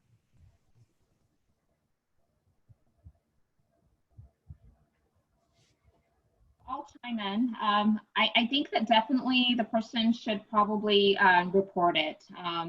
I think that, it's hard to understand the full totality of the situation. I'm sure that there's other circumstances that probably would inform a decision for how someone should move forward. But it's interesting. I was talking with the organization earlier today, and they had an employee that happens to be an hourly employee that had repeatedly made statements that were very inappropriate, very racist. And so they suspended the employee. They did not necessarily terminate the employee, but they suspended him. And so they were reaching out to me because they were looking for some one-on-one coaching and DEI training and anti-racism training for this particular person. And I had to just very candidly ask the question, why are you thinking of keeping him? And they said, well, we think he's really a good person. And that's when I had to have a conversation about, you don't have to own the intent, but they do need to own the impact. And so I feel like if someone is very clear, this is not just one isolated situation, but there's a repetitious of behavior that is indicative of racism, then that needs to be reported, especially if there's not a relationship to where that particular person feels like they have the psychological safety to share their point of view and to potentially, through that dialogue, help to change their behaviors and their mindsets. Thank you, Dr. White. Any other responses to that query? Ditto. Yeah, I would say the way that that manager was described, I agree with Nika right away, is that you don't know what to do in that one. The other ones, a lot of it comes from that sense of being vulnerable or not knowing. And so if I am a leader and I don't know something, the best way for me to do is discount or deflect, right? What you have to do, and I always talk in stories because, again, it's that experiential way for them to absorb what's going on.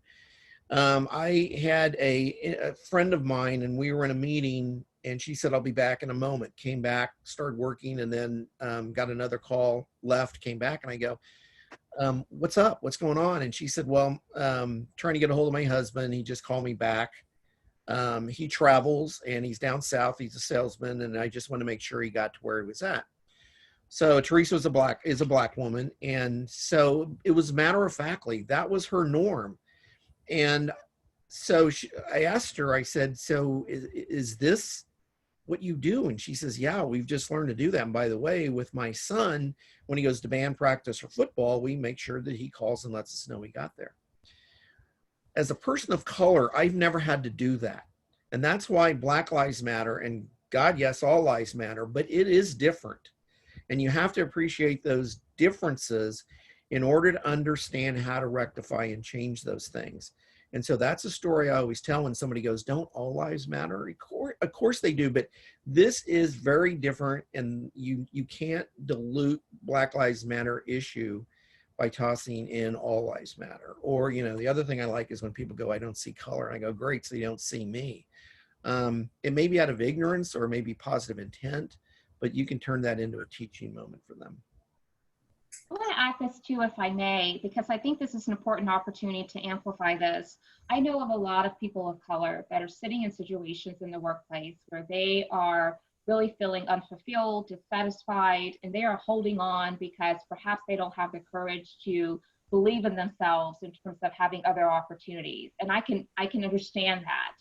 But one of the things that I also think is important for us to realize is we perpetuate the problem. And when I say we, as individuals who find ourselves in that predicament, we perpetuate the problem, which does not allow for any others who are coming on behind us to be able to benefit. And so I think that even as hard as it is, especially during times like now where we are dealing with so much traumatic experiences and feelings that can certainly overtake us and overwhelm us, as much as we can dig deep and to find some level of boldness to be able to speak up, I think that's the way to go, because I see so many people sit in that situation unfairly and just endure it, and that's not good. It's not healthy for them. But then I also see a number of great people who are very talented. They will leave, which means that now the organization still probably has those individuals that were really toxic because they were not necessarily fostering inclusivity and equitable space as they should be. So I just wanted to bring that up as well. I'm glad you did.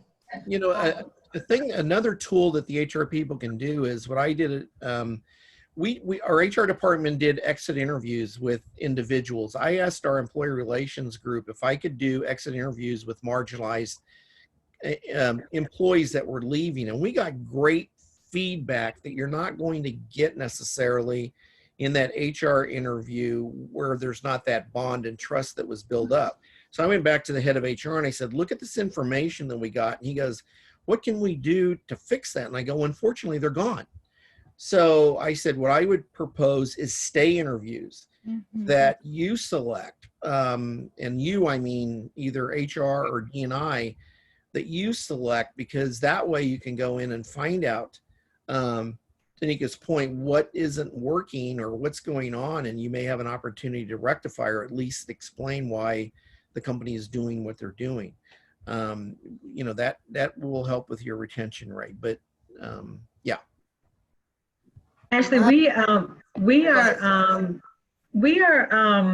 thing that we're doing is, and I agree with Nika on this, we are having what we're calling brave conversations, which are allowing our associates to provide some dialogue. And they usually, some of the feedback we've gotten from these is that some of our associates in the brave conversations are being able to share what their experiences are, particularly with their manager or with their teams who disagree with some of the views and say some things like all lives matter or racist, to get other feedback from their peers on ways to handle it. And then their managers are in there. But it does take some courage. It does take some boldness to be able to say in those platforms of the way that they're being treated or the way that they are seeing different views. And then in those conversations and those open dialogues, people are understanding a little bit more on what's going on around them. And so now it's not my fight. It happens to be everybody's fight that's on my team. You know, it takes one person to say, I feel like I'm being mistreated, and then someone else chimes in and someone else chimes in. And then it's kind of explored from a team perspective or a more than one perspective. The feedback has been the brave conversations has allowed me to have a voice that I wasn't sure on what to say, but when I'm in a space of dialogue with other people, it's really been successful. So that's great. Thank you. Kind of in the same vein, team, how do you help people who don't believe white privilege exists come to terms with it?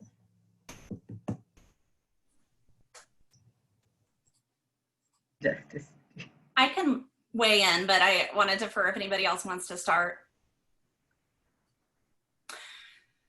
So, you know, I think for me, I've had so many conversations over the years. Somebody mentioned in the comments there a program called Witnessing Whiteness, which is based on a great book called Witnessing Whiteness by Dr. Shelley Touchluck. And so it was a 10-month series that we would run for white people, by white people, to talk about race. And we've done many of them in Tulsa. And one of the biggest things that comes out of that, has come out of that for me, is really trying to get to the root of what it is that is holding white people back from being able to recognize white privilege. And what I've often found is that it comes from not wanting to, believing in a meritocracy, believing that everybody can get in the same place if we work hard and pull ourselves up by our bootstraps. That's a narrative that we really, I know that I was taught, and it kind of is built into the fabric of our country. And so one of the things that I try to do is to listen to people to understand where they're coming from. And for example, one that comes up a lot is people who grew up poor in a lower socioeconomic class and are white. And they say, I've had to work for everything so hard for everything I have. I was dirt poor, had to work so hard. And so giving them a chance to be heard and seen and validated for that experience of having, you know, oppression when it comes to socioeconomic class. And then being able to, after someone is seen and heard, then shift and bring up the conversation about race. But was your race something that made things worse for you or easier? Is there a way that they don't have to, that we can all be in it together? They don't have to invalidate one another, and just kind of invite people into that conversation. So I feel like so much of it is around asking really good questions, listening, hearing and seeing people for who they are and their experiences related to the other identities they hold, especially if on the margins. And then continuing to invite them into the conversation in different ways. And again, this is where it goes back to inviting in over and over again, because sometimes it'll be a seed that's planted that doesn't start blooming for years. But if we continue to invite people in, the more likely we are that ultimately we'll all kind of hear each other's perspectives in a way that's meaningful and leads to action. Thank you, Justice. Anyone else want to answer that before we go to our next question? I'll just add that I think that it is very complex for white people, particularly those that really want to find a way to be, through meaningful action, to be a part of dismantling racism, to come to grips with the fact that white privilege does exist. It's not always about what has happened to you as it is what the things that you don't have to think about. You know, racism is not always so overt or blatant like maybe we experience or our ancestors experience. It is the everyday occurrences that keeps people from being able to show up at their best. And so I think it's helping people to understand that. One of the things that I like to, as an entryway into that conversation, is when I talk about privilege, I like to share that we all, if we were to take inventory of our lives, we have areas of privilege, you know. And then I share, as a Black woman, I grew up in a house with 2 parents. I grew up in a house where I had more than enough. I'm a well-able-bodied individual. And all of those things has nothing at all to do with me. It's just the cards that I was dealt. But I recognize that those are areas of advantages for me. And I recognize that it's part of my responsibility to use that as influence to be able to help someone else along the way. And usually that is a good point of entry to be able to open someone's mind to hearing and engaging in conversation that allows them to understand the deeper context of white privilege very specifically. And so I just wanted to offer that up. And to build on that, one other resource that I think is really helpful to help white people see what we mean when we talk about privilege. And I noticed in the chat someone said white privilege is benefits. It's the kind of one of the original posts on it, but it's the Invisible Knapsack. Someone help me with Peggy McIntosh. Unpacking the Invisible Knapsack, I believe. Yes. Is it unpacking? Yeah. It's unpacking. I posted it in the chat box too. Oh, love it. Okay, so it has a list of like 50 some odd privileges that the author came up with when she was struggling to see what white privilege was. And it's a little dated because it's, I think, from like a while back, a couple decades ago, but it is a really helpful tool to invite people to think through what we mean when we talk about privileges. I want to share something else that just came to mind that I think could be really helpful for a lot of people. And thank you, Justice, because you sparked this thought. So I have been in conversations, and particularly of late, where white individuals will say, I feel bad with what's going on right now, and I feel bad about what my ancestors did, but I don't want to be blamed for that. I mean, how many of us have probably found ourselves in conversations similar to that? And the way in which I like to respond is, again, it goes back to that. You don't have to own the intent, but you have to own the impact. And so the day that you can stop being concerned about it is the day that you stop benefiting from it.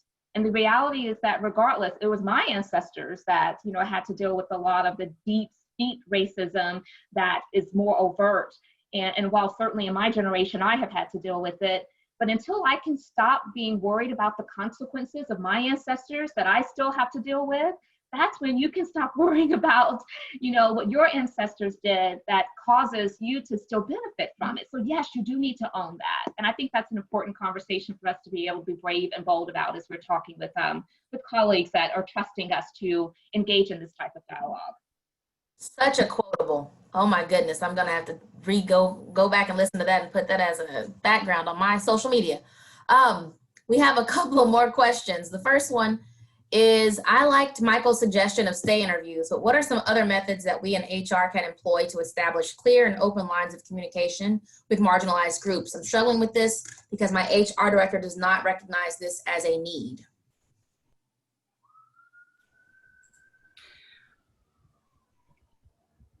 One thing that I was going to say earlier is one of the things that I admire about the company that I work for, One Oak, is we have we pay for an anonymous hotline that is third party and is a resource for people to report things without having to go to a person.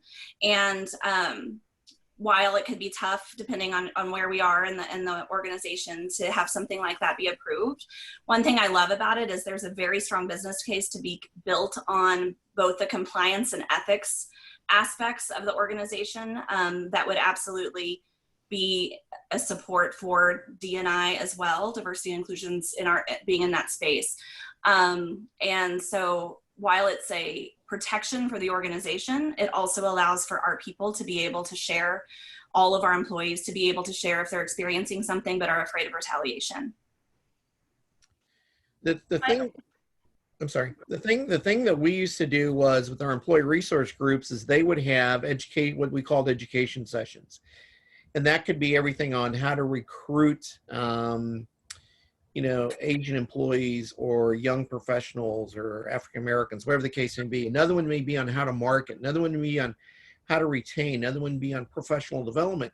And then each one of the ERGs had senior sponsors, and part of their responsibility was to help people at that level understand what their particular employee resource group was going to be conducting or offering that day. And the other ERGs would all market and help support that event. We also had a very proactive CEO that said, you management have an opportunity to go and spend an hour with a community of color or culture that's going to provide you the insights on how LGBT people walk and talk, why this is important, why they don't do this, why they do that. Why in the world would you not take an hour out of your time to be able to do your job better attending one of those sessions? And it took the senior sponsors and the CEO to get people to attend those sessions at first, and then people saw the value and would look forward. Actually, I would get calls in my office going, hey, are there any more learning sessions? Or is there a learning session coming up with the military or with the people with disabilities? So we actually had a list where we would go to those groups and say, hey, we should do a session addressing your particular community on this subject. What I would say to that question is, I think that the HR professionals need to get, and the leaders of the organization need to get very intentional about putting people who look like me and like other communities of color into positions of leadership and create parity in that regard.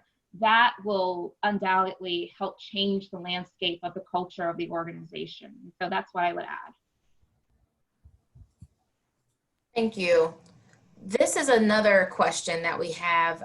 Does anyone have tactical best practices for navigating fragility?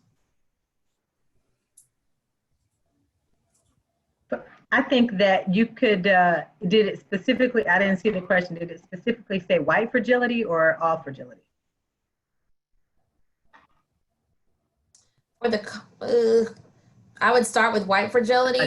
Then if you have any other additional for non-whites, that'd be great. This is a conversation we've had here recently discussing white fragility.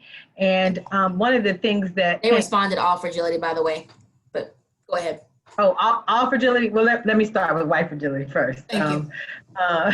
So one of the things that has come up in conversations with us around white fragility is to allow like another white person to talk and be the advocate for it. Like Justice just said, she did some self-education. She found her inner self. She did that. And then she explained that to the other white leaders on, here's an approach for us to take from this standpoint, from a white person's perspective. I think it may come a little differently in optics than for me than it would from another white person. So what we've kind of talked about is just bringing in another white person to address it, someone who has the experience and the education around it, have done their own research. I love what Dr. White said earlier about self-education and giving opportunities and resources and books and even movies. I presented a list of movies that people could watch that would help them. You know, not everyone are readers and not everyone see it, but if you go watch The Hate U Give, you'll get it from that kind of stuff. So that's another way that we've kind of addressed some of the fragility. Thank you. Anyone else want to contribute to that? I 100% concur. And I do really recommend learning ourselves about fragility. So it's interesting. People ask me if I recommend Robin DiAngelo's book, White Fragility. And I do, but to very specific folks. I recommend that the people who read this book are a bit further down the road than somebody brand new. in thinking about whiteness. I think that one thing that white people have the ability to do when it comes to issues of race is to disengage when it gets uncomfortable.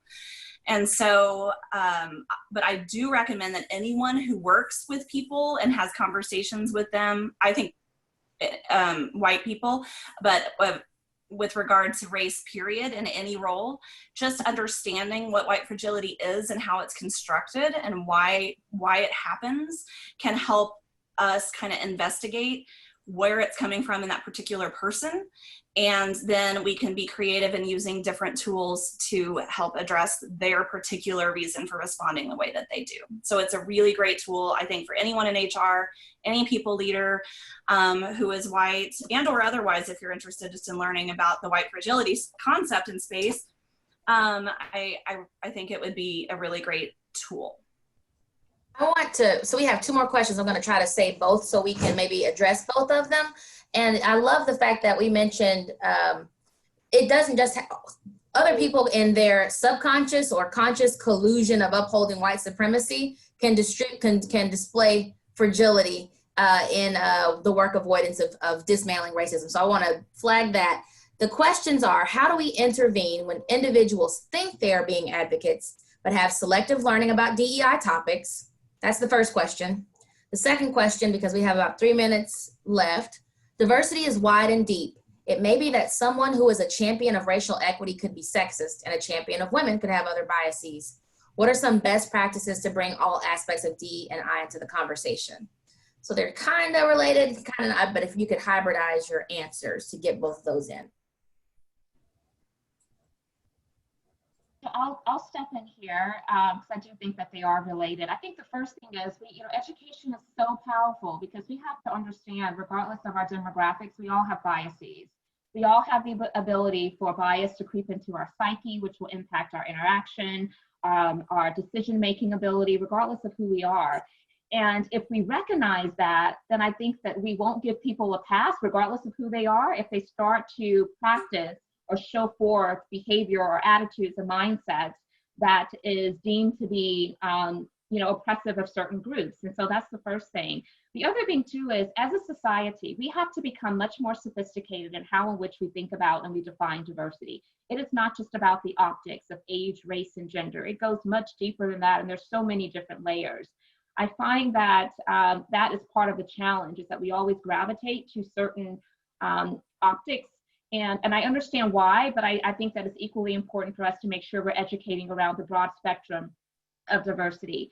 Now, even though, there's so many different dimensions of diversity, we do have to attack the optics. I'm really big on also communicating that. We have to attack the optics. Otherwise, it's hard for people in organizations to tout their leadership around diversity, equity, and inclusion. If people go to their website or see their board of directors or see their employee base, and it's a sea of sameness. And so I think it's just about the education piece. That is what's going to get us to a place to where we all are leaning into owning what we need to in order to be able to come out better. And I agree with Nika. One of the things that with my LGBT community at Hallmark was that they were marching on a pretty mainstream road.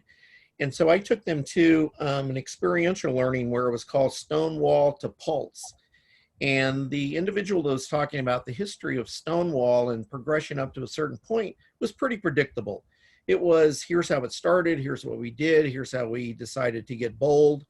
And then the gentleman that was going to talk about the Pulse tragedy, if you guys all recall that, down in Florida, down in Orlando, was he opened up with, a young Latino man opened up with that if you are not Latino and you are not male, I'm not going to call on you.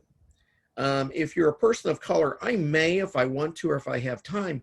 And what he was wanting to do from a shock value is to sit back and say, in our LGBT community, the reason that Pulse was a gay club was because it was where we as Latinos were ostracized at the other gay clubs, and we went to Pulse and that became our club. And ironic, and where he was upset was a lot of the news features, they were looking for the white male to interview. So he even said, even in the stem of that tragedy, we were being marginalized again by the media that was going to look for the white gay man to interview him when the club was 90% Latino. So back to Nika's point, it's the education, and for people to be aware of what their implicit bias is, because it is not, there's diversity within in each one of our communities. Thank you.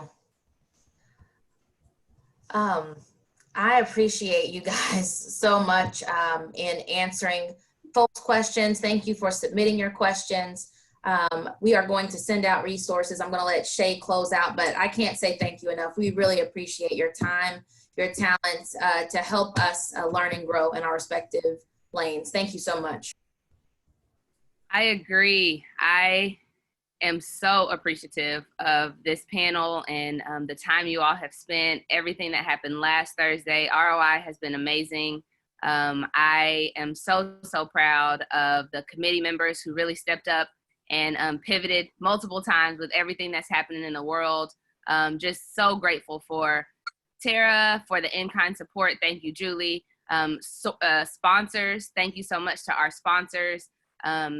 Thank you so much to the, like I said, the volunteers. They're here on the screen. And thank you, panelists. I do want to make sure that everyone knows that if you are interested in becoming a volunteer for ROI, do not hesitate to reach out to us at roitulsa@org. You can find this information on roiok.org.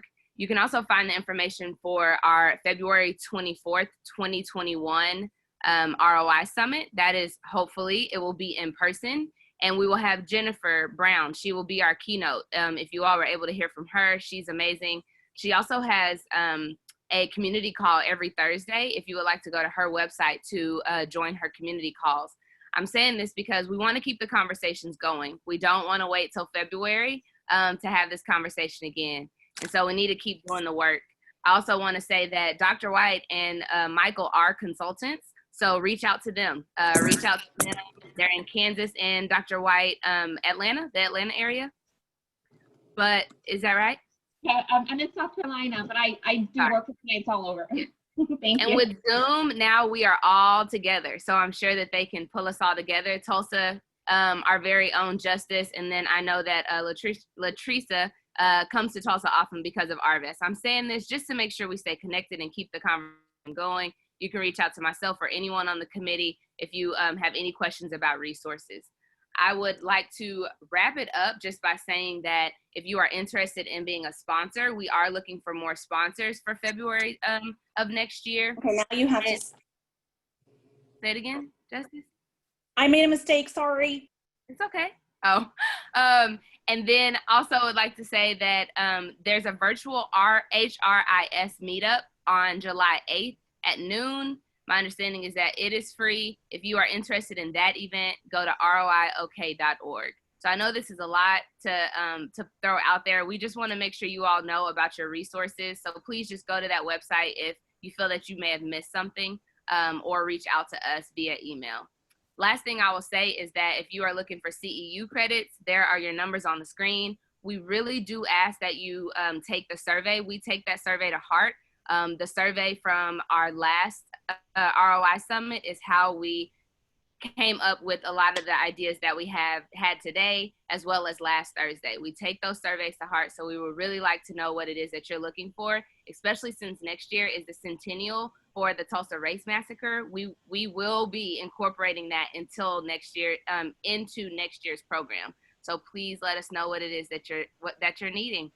I am so appreciative of you all spending the time, and if we don't have anything else, I'm going to let you go on to your day. Thank you so much.